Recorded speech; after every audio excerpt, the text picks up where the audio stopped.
In today's video, I'm going to teach you how to add a template to Wrike. We'll walk through the full process together, from turning an existing project or folder into a reusable template to checking that it's saved correctly in the template gallery so you can use it again and again with your team.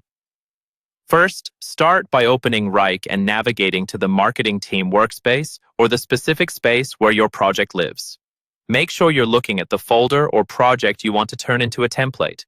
It's important to have this selected because Wrike will use its current structure, tasks, and settings as the foundation for your new template. Once you're in the right place, look towards the top area of the screen where Wrike shows options related to that folder or project. Here you'll see a menu or an icon that's highlighted in the video. Click on that highlighted option to open more actions.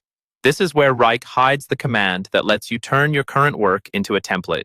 In the drop-down that appears, choose the option labeled Save as Template. Clicking this tells Wrike you want to capture the current setup so you can reuse it later.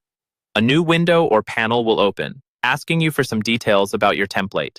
Next, you'll see a field where you can type in the name for your template.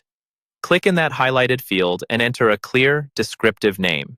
Try to choose something that makes sense to everyone on your team, like marketing campaign template or onboarding checklist, so it's easy to find later.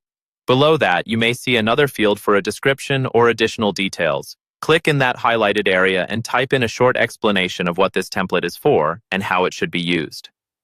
This extra context is really helpful for teammates who might not be familiar with the original project. When you're happy with the name and description, click on Save Template. Wrike will now create your template and store it in the Template or Solutions gallery. After it's saved, you'll see an option to View Template.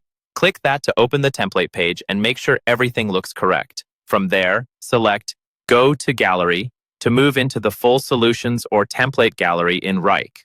Finally, in the gallery, look for the template you just created. In this example, it's shown as Test. Click on that item to open it. You've now successfully added a template to Wrike and confirmed that it's available for future use.